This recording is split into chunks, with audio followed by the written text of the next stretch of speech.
Hello guys, Ramu Life Changing Knowledge channel ki aithe welcome. So today oka manchi important notice aithe తీసుకురావడం అయితే జరిగింది.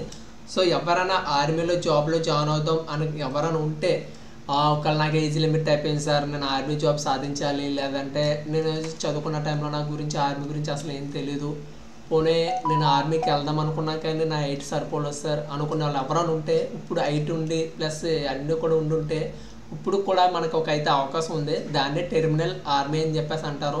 So దీంట్లో ఏంటంటే age limit వచ్చేసి 18 నుంచి 42 సంవత్సరాల దాకా ఎవరున్నా కానీ వాళ్ళందరినీ కూడా తీసుకోవడానికి అయితే ఉంటుంది. సో మీరు బిజినెస్ చేసినా కానీ, లేకపోతే జాబ్ చేస్తున్నా కానీ, లేకపోతే ఏం చేస్తున్నా కానీ కేవలం 10th qualification, inter qualification, degree qualification, BTech qualification మీద అయితే తీసుకోవడం అయితే జరుగుతుంది ఈ ఆర్మీకి. సో ఇది ఏంటంటే ఇది ఒక ర్యాలీ ఉండడం అయితే జరుగుతుంది. మన ఏపీ తెలంగాణలో ఎప్పుడు ఉంటుంది ఏంటనేది మొత్తం చెప్పడం అయితే జరుగుతుంది. పూర్తి వరకు అయితే వీడియో చూడండి. ఎవరైనా ఇప్పుడు వరకు ఈ ఛానల్ సబ్స్క్రైబ్ చేసుకోకపోతే సబ్స్క్రైబ్ చేసుకొని బెల్ ఐకాన్ అయితే యాక్టివేషన్ చేసుకొని మొత్తం అంతా కూడా క్లారిటీగా అర్థం అవడం అయితే జరుగుతుంది మీకు. ఓకేనా? ముందుగా సో దీని ఏజ్ లిమిట్ వచ్చేసి 18 నుంచి 42 సంవత్సరాల దాకా అయితే ఉండడం అయితే జరుగుతుంది కదా. సో దీంట్లో ఏ పోస్టులు ఉంటాయి ఏంటన్న దాని గురించి ఉంటుంది. సో చిన్న గమనిక, ఎవరు ఏమనుకోతే కొన్ని నాకు నూరు తిరగ కొన్ని పదాలు, సో మీరు తప్పుగా పలుకుంటే క్షమించండి, ముందుగా చెప్పడం అయితే జరుగుతుంది. సో ముందుగా అయితే మనకి పోస్టులు ఏ ఉన్నాయి, ఎక్కడెక్కడ ఉన్నాయి ఏంటనే దాని గురించి అయితే చూసుకుందాం. సో మొత్తం పోస్టులు వచ్చేసి 4000 చిల్లర దాకా అయితే ఉండడం అయితే జరిగింది. సో జనరల్ డ్యూటీ జనరల్ డ్యూటీలో ఆర్మీలో వచ్చేసి మనకి 1372 పోస్టులు అయితే ఉండడం అయితే జరిగింది.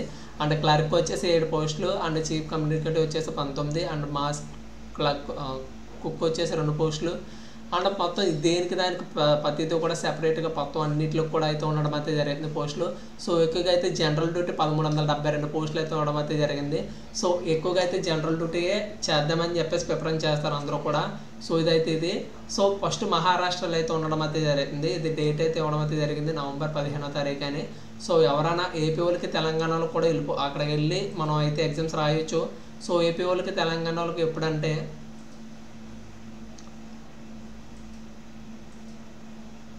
అండ్ ఓకే నవంబర్ 27వ తారీఖు మహారాష్ట్రలో అయితే నవంబర్ 27వ తారీఖు అయితే అటెండ్ అవ్వడానికి అవుతుంది. AP and Gujarat, Kerala and అయితే ఉండడం అయితే జరిగింది. సో ఈ 3 డిస్ట్రిక్ట్లో కూడా ఎప్పుడు నవంబర్ 27వ తారీఖు అయితే ఉండడం అయితే జరిగింది ఎక్కడ మహారాష్ట్రలో. సో మరి ఏపీ తెలంగాణ వాళ్ళకి ఎక్కడ దగ్గర సార్ అని చెప్పి చాలామంది అడుగుతారు కదా. సో అందరికి కూడా సికింద్రాబాద్ జోన్ అయితే మనకి దగ్గర. సో సికింద్రాబాద్లో అయితే మనకి అంటే తర్పూర స్టేడియంలో అయితే పెట్టడం అయితే జరిగింది సికింద్రాబాద్. సో నాకు కొన్ని నోరు తరగదని చెప్పేసి అన్నాను కదా, సో ఏమనుకోద్దు.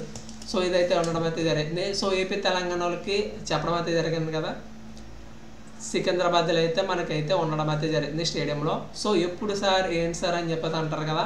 సో 16వ తారీఖు నవంబర్ 16వ తారీఖు వచ్చేసి కర్నూలు, నంద్యాల, అనంతపురం, సత్యసాయి, వైఎస్ఆర్ అండ్ తిరుపతి, చిత్తూరు ఆ డిస్ట్రిక్ట్లకు సంబంధించి అండ్ గుజరాత్ డిస్ట్రిక్ట్కి సంబంధించి నవంబర్ 16వ తారీఖు అయితే ఉండడం అయితే జరుగుతుంది. అండ్ ఉండా డిస్ట్రిక్ట్లో వచ్చేసి ఆంధ్రప్రదేశ్ వచ్చేసి, సో అది కూడా ఆంధ్రప్రదేశ్, ఇది కూడా ఆంధ్రప్రదేశ్, నవంబర్ 17వ తారీఖు అయితే విజయనగరం, వైజాగ్, అనకాపల్లి, కాకినాడ, ఈస్ట్ గోదావరి, కోనసీమ, ఏలూరు, వెస్ట్ గోదావరి, ఎన్టీఆర్, కృష్ణా ఈ డిస్ట్రిక్ట్లకి 10 డిస్ట్రిక్ట్లకు వచ్చేసి నవంబర్ 17వ తారీఖు అయితే ఉండడం అయితే జరుగుతుంది. సో ఇది ఎగ్జామ్స్ ఏంటి అన్న దాని గురించి అయితే కూడా చూసుకుందాం మనం. మీకు ఎక్కడెక్కడ ఏ డేట్లు ఉంటుందో కూడా క్లారిటీగా వీడియోలో అయితే చూడండి, మనకైతే పైన డిస్ప్లే అవ్వడం అయితే జరిగింది. సో ఇదైతే ఎలాగైతే ఉండడం అయితే జరిగింది. సో దీనికి మనకు వచ్చేసి ఏజ్ లిమిట్ ఎలాగా, తర్వాత ఎంత రన్నింగ్కి ఎన్నెన్ని మార్కులు పెడతారు ఏంటి అన్నది కూడా చూద్దాం మనం ఒక నిమిషం. సో హైట్ విషయానికి వస్తే ఫిజికల్ స్టాండర్డ్లో చూసుకుంటే హైట్ విషయానికి వస్తే 168 అయితే ఉండడం అయితే సరిపోతుంది. అండ్ ఇందులో కొన్ని ఇచ్చారు వేరే స్టేట్లకి, హిమాలయ, సిక్కిం, నాగాలాండ్, అరుణాచల్ ప్రదేశ్, మణిపూర్, త్రిపుర, ఇలా అస్సాము, కొన్ని వెస్ట్ బెంగాల్ కొన్ని అయితే ఉండడం అయితే జరిగింది. ఈ డిస్ట్రిక్ట్లో 157 హైట్ ఉంటే సరిపోతుంది. ఏపీ తెలంగాణలకి అయితే 160 సెంటీమీటర్స్ అయితే ఉండాలి. ఓకేనా? మీరు అయితే ఆర్మీకి ర్యాలీకి వెళ్ళకముందే మీరు అయితే హైట్ కొలుచుకొని ఒకసారి చెక్ చేసుకొని వెళ్ళడం అయితే జరగండి. అండ్ బ్రీతింగ్ వచ్చేసి ఛాతీ వచ్చేసి 77 అయితే ఉండాలి. 77 కానీ 82 దాకా ఉంటే సరిపోతుంది. అండ్ ఎవరికైనా సేమ్ అయితే ఉండడం అయితే జరిగింది. సో వెయిట్ వచ్చేసి 50 kgs అబవ్ అయితే ఉండాలి, కానీ 50 kgs బిలో అయితే ఉండకూడదు, అబవ్ అయితే ఉండాలి. ఏజ్ లిమిట్ వెయిట్ వచ్చేసి బరువు వచ్చేసి 55 అయితే ఉండడం అయితే జరుగుతుంది. సో దీంట్లో అయితే మీకు సెంటీమీటర్లో అండ్ హైట్ గురించి అయితే తెలుసుకున్నారు కదా. తర్వాత టాటూస్ ఉన్న ఓకే అలా చేస్తారు, బట్ దానికి ఒక అప్లికేషన్ ఫార్మాట్ అయితే ఉండడం అయితే జరిగింది.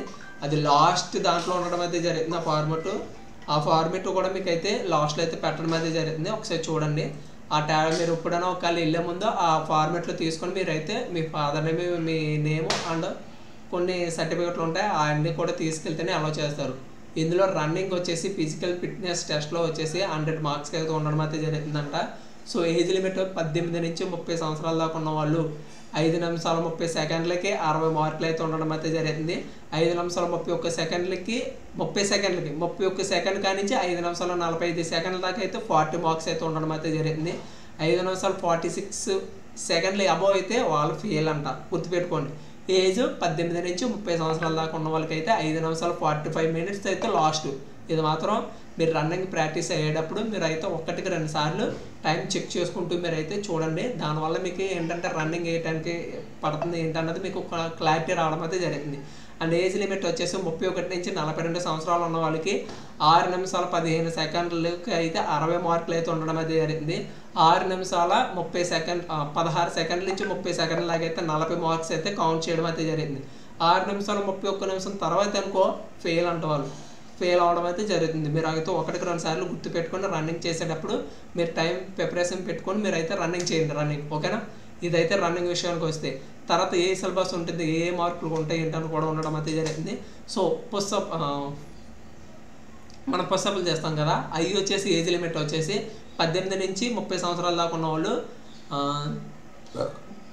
10 కంటే అబోవ్ తీసిన వాళ్ళకైతే 40 marks and 9 తీసుంటే 33 and 8 తీసుంటే 33 marks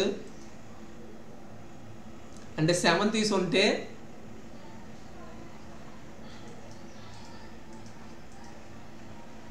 7 పుషప్లు తీసుంటే 21 marks అలా అయితే ఉండడం అయితే జరుగుతుంది.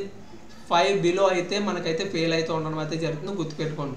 అంటే సిలబస్ విషయానికి వస్తే మనకి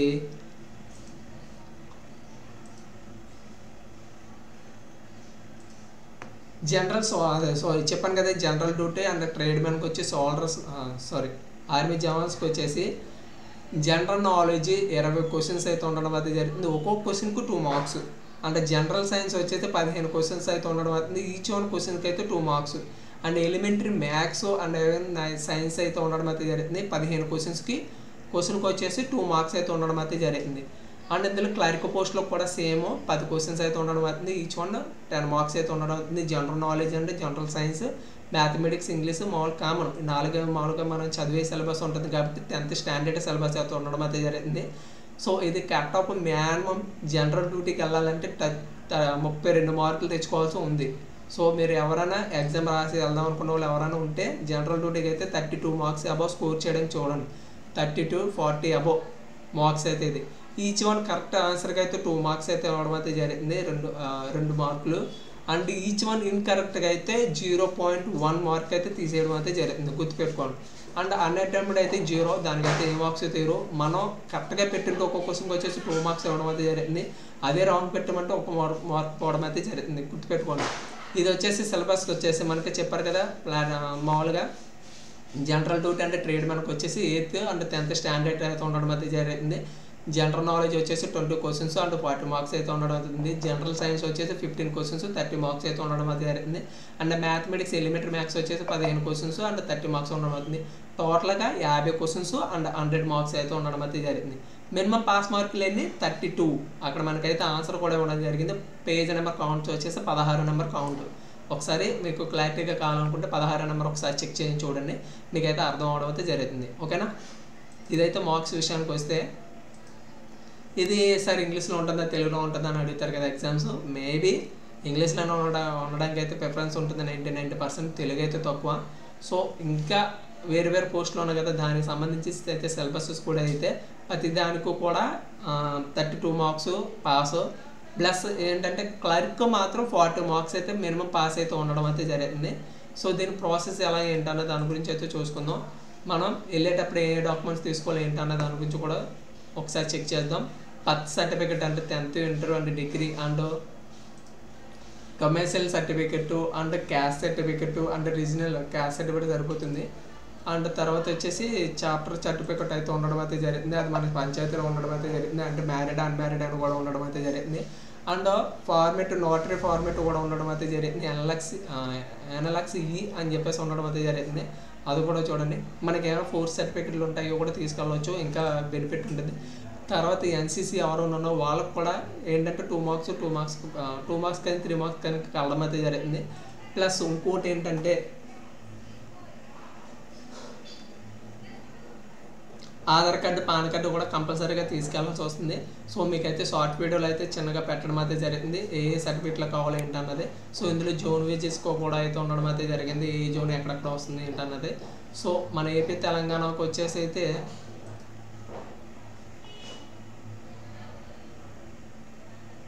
జోన్ 4 మంది. ఒకవేళ ఎవరైనా పెట్టుకోవాలనుకుంటే జోన్ 4 అయితే పెట్టుకోండి మీరు. సో మనకి ఎక్కువగా ఏంటంటే సికింద్రాబాద్ అయితే వెళ్ళడానికి అయితే ఎక్కువ ప్రిఫరెన్స్ ఇస్తారు ఏపీ తెలంగాణ వాళ్ళు కూడా. సో ఎవరైనా ఉంటే మీరు ఒకవేళ అటెండ్ అవుతామని అనుకుంటే మీరైతే అటెండ్ అవ్వండి, చాలా యూజ్ఫుల్ అయితే ఉండడం అయితే జరిగింది. ఇదిగో టాటూ గురించి ఒక చెప్పాను కదా మీకు, ఒక అప్లికేషన్ ఫార్మేట్ ఉంటుందని. ఆ ఫార్మేట్ పేజ్ నెంబర్ వచ్చేసి మనకి బాడీ టాటూ మీద సర్టిఫికేట్లో ఉండడం అయితే జరిగింది. అది ఏంటంటే మన పేరు, మన ఫాదర్ నేమ్ అంటే మనం సైన్ చేసేసి అయితే ఇవ్వడం అయితే జరిగింది. ఇది పేజ్ నెంబర్ వచ్చేసి ఎన్ఎల్ఎస్ బి ఇది పేపరు. సో ఇది పేజ్ నెంబర్ వచ్చేసి మనకి ఇందులో పేజ్ నెంబర్ లేదు, మీకు అయితే పెట్టడం అయితే జరిగింది చూడండి. ఓకేనా? ఇంకేమైనా డౌట్లు ఉంటే కామెంట్ రూపంలో అడగండి, నేనైతే ఆన్సర్ ఇవ్వడం అయితే జరిగింది. ఓకే, ఇప్పుడు వరకు ఈ ఛానల్ ఎవరైనా సబ్స్క్రైబ్ చేసుకోకపోతే సబ్స్క్రైబ్ చేసుకొని బెల్ ఐకాన్ అయితే యాక్టివేషన్ చేసుకోండి. Thank you for watching.